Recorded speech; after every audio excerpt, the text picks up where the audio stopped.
Buongiorno, buon pomeriggio, e buonasera, Lazio world. Welcome to an instant reaction pod. I'm your host, Sean McIntosh, joined by my friend, Bobby Meehan, to chat about Como versus Lazio in a big victory. But we'll jump into that. First, Bobby, it's been a while since we've had you on. How the heck are you? Good, man. Yeah, just I've been going through a transitionary period now myself, actually getting ready to start. Now that's official, starting my job with being a representative for premium sales for the World Cup 2026 next week, which I'm super stoked about. We're 4 months out from our wedding, so obviously that's keeping us busy too. And yeah, man, just been trying to keep myself sane over the last 2 weeks since I've been off. Well, all exciting things. Yeah. Getting married, joining the team that's obviously got the biggest global event in the world coming to our country. Obviously, knock on wood, our Azzurri are going to be participating in this edition. But excited for your opportunity and excited for it to be in this country and to hopefully get to see a match with you when Italy, knock on wood, plays. Yeah, man. So let's jump into this one. It's a lot of good things, maybe some things not so good, but by and large, a lot to celebrate in a 5-1 win. And you looked at the starting 11, some little bit of players that you didn't necessarily expect, but because of sickness, injuries, it was forced rotation maybe that wouldn't have been on schedule. So you've got Noslin once again in place of Zaccagni, who still is sick. You see Vecino taking Rovella's spot, who picked up a knock in training this week. Outside of that, maybe a bit of a change with Pedro in place of Dia, who normally sits behind Tati. Isaacson on your right, Castellanos leading the line, Marusic right back, your pairing of Gila and Patrick with Nuno at left back, and of course the staple, Provedel in goal. I mean, look, this one gets off to a relatively, quick start. It's within the first 30 minutes. Tati earns a penalty. It's his doing where he kind of flicks it up, hits the hand, and earns a penalty and converts it to give Lazio the quick 1-0 advantage. Not but 3 minutes later, 31st minute, Nuno Tavares again doing what he does. This time finding Pedro, who himself is on a bender, bagging another goal to go up 2-0 before we see Lazio concede in the 53rd. Maybe you start to wonder if Como is going to mount some sort of a comeback, and they see red, only for us 3 minutes later to see red again. But Lazio closing this one out with another triage of goals. Patrick in the 71st minute converts a nice goal from a flick off of a corner. Dia flicks it. Patrick, far post, finishes it off. And then Tati with another assist from Dia finishes off a clean one to make it 4-1. And then for good measure, Chauna bags his first for Lazio, making it 5-1 in the 95th minute. Bobby, give me your 3 words or less to describe this match. Yeah, for me, it happened. And the it that I'm talking about is a dominant away performance. Because prior to this game, in Serie A, the only win that we have on the road so far is against Torino. It's been kind of a bugaboo for this team over the last 2 years when they're playing away from the Olimpico. So that was big for me, of seeing us be able to go through it, despite how hard Nuno tried to make it on ourselves once this was a really emotional, up and down type of a game for me, because started out a little bit slow. It was a little bit cagey. It was a little bit testy. Once the penalty goes in, then you kind of feel a little bit more of okay, we can actually get rolling now. And then right away, hitting them, like, I think that really caught them by surprise, 2 quick ones like that. And then, I'm expecting it to be kind of smooth sailing, and then, silly giveaway by Nuno. For as much good as he's done offensively, defensively, there's so much work that I think that guy needs to get onto that lets them back into the game. You look at that, like that particular play, Guendouzi he's screaming for just a simple square ball so that he can take it and switch it across the field to, get it going the other direction on the counter.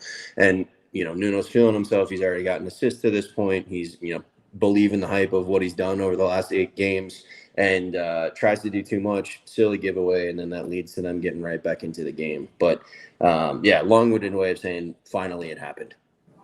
Yeah, and look, gonna lean on you for a lot of this. I had the matchup again, midweek match for me. Tough to glue myself to every moment of the game as I'm juggling work duties. But I think what you saw from Nuno there, and we'll spend some time, I think, says a lot. This one was, from a mentality standpoint, really, really important. You mentioned it, like, not necessarily getting all the results that we want on the road. It's good to go to Como, new team to Serie A. Their fans are excited. You saw a great crowd there, but they were also missing some players, and as were we. But I think it's one that maybe in the past you would have seen Lazio struggle, or if we're lucky, eke out a win. But given a red card, to level the playing field 10v10, all of a sudden it's 2-1. Maybe a Lazio of the past would have fallen apart. Yep. And not only did they kind of pick themselves up and get through this match, they freaking did it get through handedly. it. And they show the difference in quality, to make no mistakes, no qualms about it. Everything that's happened so far is not by mistake. We can drink our own Kool-Aid because this team is a strong side. And, for sure. And the first person I think you got to give credit to is Baroni. And for me, I'll be the first person to admit, we talked about it right after he got hired. I was very whatever about it. I was a 5.5 or 6 out of 10 in terms of overall excitement. But he's shut me up entirely the way that he started off his tenure here in Rome. The biggest thing for me was it was kind of a tale of 2 halves. In the first half, there was no question we played them off the pitch. And as you just alluded to, second half, there's immediate adversity. And the fact that they get one back, then you think that it's going to be a comfortable game of 10v11. Nuno makes the mistake to go back on it on that point, but there was never a point. The difference was, and I think it's alluding to your point, difference was there was never a point in time outside of like the immediate 2 minutes after they scored that first goal that I felt like worried that we were actually going to be that we were going to be in trouble for all of it. A lot of really good things from like the tactics that Baroni had people doing. For me, one that I picked up on right away that was really, really interesting for me is that obviously, Nuno doesn't like defending. I think that him playing left back as opposed to left wing sometimes is a liability. Same thing when he was at Arsenal. So much promise going forward, so much pace, so much like attacking. So much of an attacking threat that he can be. But when it becomes time for him to get down and get dirty and defend and dig in, he doesn't really do a great job of it. So I thought that it was really cool that every time Nuno was getting forward, Hilo would slide over to left back, and then Guendouzi would drop in as an alternate center back to be able to cover. So that was really cool to see that pivot happen back and forth. I thought Isaacson on the right hand side, he's looking more and more confident week in and week out. And I mean, I've always loved the fact that guy is never scared to take someone on one-on-one. That's something that you don't necessarily see a lot. And then, the man of the moment for right now is Pedro. I thought that he was exceptional today. Mini panic attack at the end of the first half when the Como bench gets a red card after a challenge that he had. But yeah, what a game from that guy as a whole. He was all over the field, defensively, offensively, trying to make stuff happen, scoring goals. He was electric all day today. Yeah, who I guess segues to your man of the match is Pedro. Yeah, not even close. Not even close. I mean, you look at even after the Tati, clinical depends exactly what you want. He did a great job on being able to. He earned that penalty too because just before he kept the ball alive that led to the the skirmish that led to the handball. But Pedro, I thought I really was excited about the fact that he just kept going because in the first 30 minutes he had a couple of different runs that he made that he just didn't get the service to. Like one I had noted was in the 30th minute, he's clean in at the penalty spot, like yelling, showing for a cutback from Tati, but just didn't get it. And then as soon as he gets a second opportunity, 3 minutes later, he buries it. Granted, it's a little bit fortunate because you would think that the keeper would probably save something like that. But I don't care at all. It's just the last 4 or 5 games, he's again shutting everybody up, and thinking that sort of form is coming out of a 37-year-old. It's pretty awesome to watch. Yeah, I mean it's 5 goals in 6 matches for Pedro.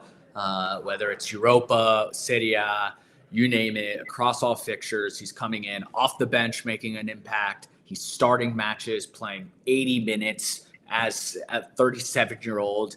And had somebody as I had the match on in my office that walked in, and he was like, wow, Pedro looks lively. Like, this is a 37-year-old who's still moving with very spry legs and just looks like a dynamic youngster out there. And, his finishing quality is still there. His technical ability is still there.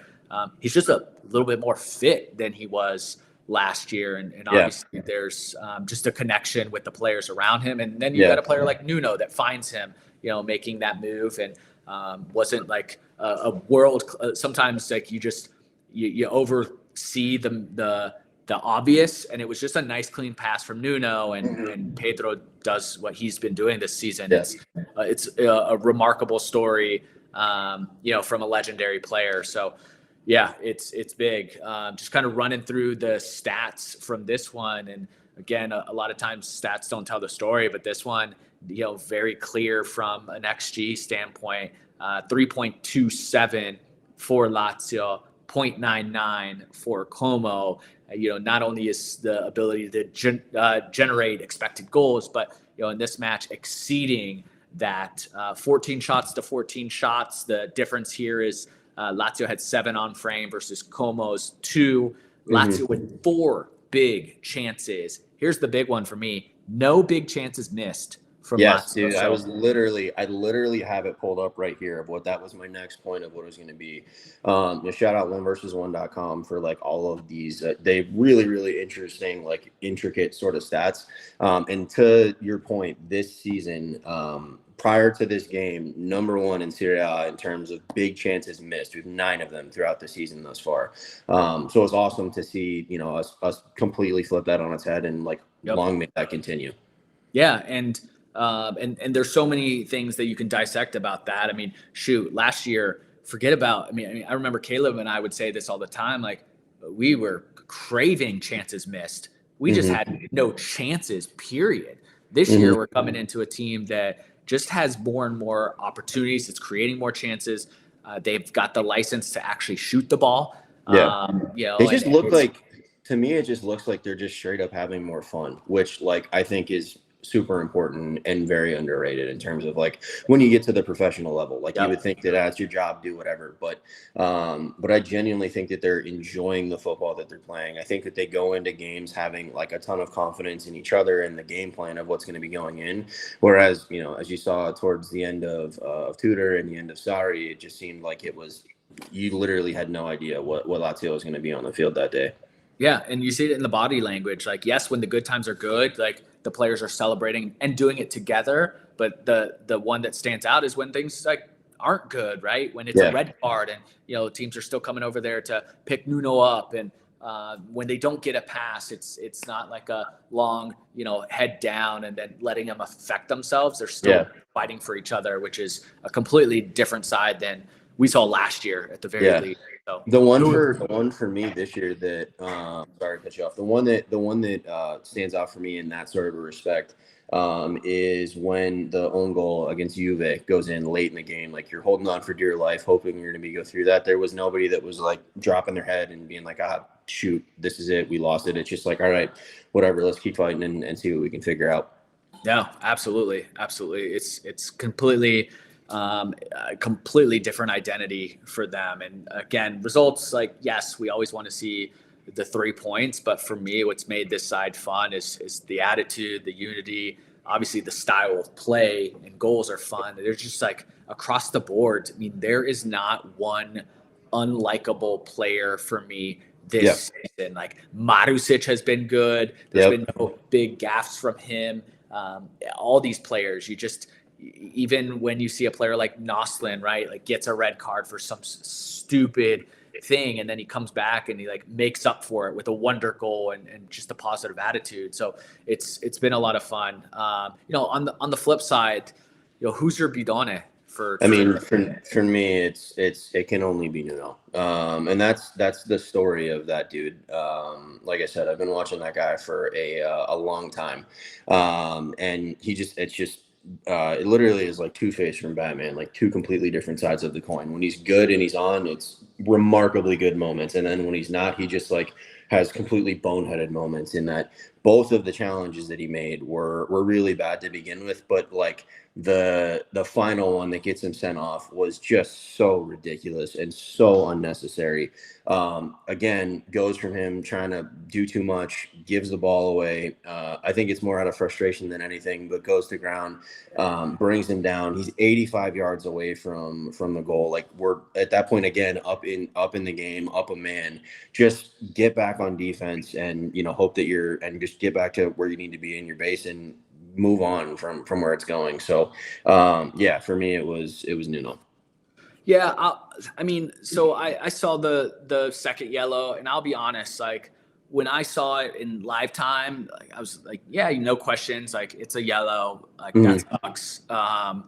Obviously not a smart move from him. You said it, like, he's 85 yards away, turns it over out of frustration. Like, all right, you chalk it up. I get it. But when I saw the replay, honestly, I actually thought he had some good self-control, because he didn't slide through. I saw minimal contact, like minimal contact. Like, he shouldn't have gone down. But when I saw it initially and then I saw the replay, like, he didn't slide through, cross his legs through and take the player down. So like, it's a bit unlucky. Like, it is stupid on himself.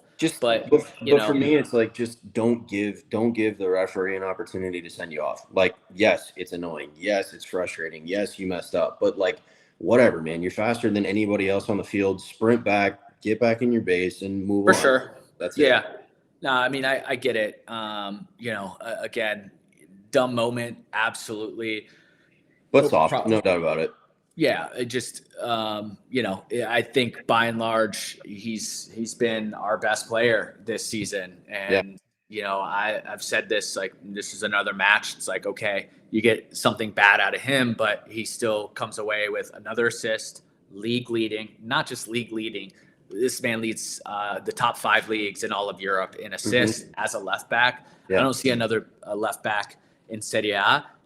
I'll be damned to find another left back in the world right now that's playing better than him. And like, sure, can he get better defensively? But like, he still had a couple tackles, and like, he showed what a grown man he is today compared to some of the players on Como. Like, still 24, no better league in the world to grow his defensive ability than in Serie A. And I think we've got a player on our hands that could one day probably be sold for a hefty dollar if he doesn't Yeah, stay. I mean, yeah, Lotito this week said that he wouldn't take 70 million for him right now, and I mean the way he's played to start the season, once that obligation to buy from Arsenal gets kicked in, it's making 6 million look like a steal at the Oh, for moment sure. for where it's going through. So, Yep. Yo, absolutely. What do you think? Just kind of taking a look now at the Serie A table, 10 matches played.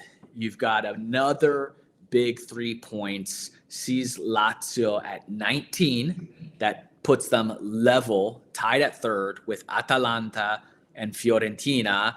Only 2 points behind Inter for second place in the league. Right now, Napoli kind of sitting pretty at top of the table with 25 points. When you look at some of these upcoming matches for us, we've got Cagliari on Monday, and then you have a Europa League fixture against Porto, and then it's Monza, Bologna. What's your outlook? Kind of looking ahead, 10 matches into this thing.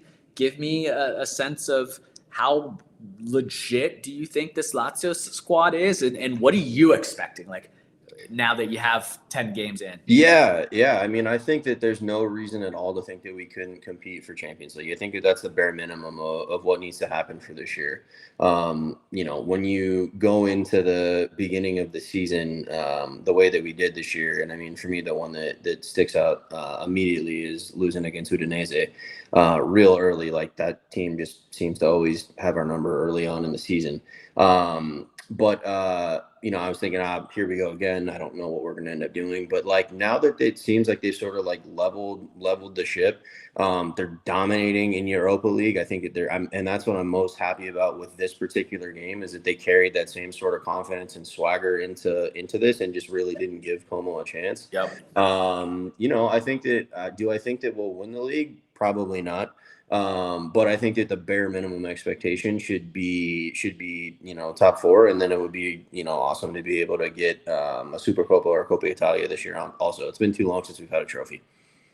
Yeah, it has been, and it's really fun to see the focus in Europa. I think that is one that Lazio could absolutely win, Yeah. and it's good to bring our first European trophy in 20 plus years in a tournament that they just haven't really cared about, and for no reason. Honestly, I've never agreed with the mentality when it came to that competition. Like it's a good competition and one that Lazio is in more than they're not. Yeah, so and it's another way into the Champions League if you can't get there on your own merits in the league.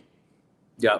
No, absolutely. And when you think about the form in terms of like Serie A of the teams around us, like nobody outside of Napoli is really killing it. Yeah. Right now, Juve for me is not been good, and that's one that frustrates me when I think about what happened in our match. Milan has not been good. Roma has been an absolute dumpster fire. Walking out of a victory today, 1-0 against Torino, to kind of put them back on track, you could say, but. Outside of that, I think we're in the mix, right? Atalanta and Fiorentina are the other two surprise teams. Not so much of a surprise with Atalanta, but that we're kind of in the mix with. So I think you're right. For me, I mean, this squad has put a little bit of a reset on all of our expectations. I went into it this year thinking Europa, great. I would be very happy with, just because I thought maybe 6th, 7th in the table, a transitional year. But the more matches that go by, the more you see from this Baroni squad, the more I'm starting to demand. So we'll see. Awesome. Well, Bobby, always good to have you on. Always good to chat after a victory, for sure. And it seems to be happening a lot more these days. We always appreciate the support. Subscribe to our podcast on Lazio World on YouTube. We're also on every audio format, wherever you listen to your audio podcasts. Red card, yellow card,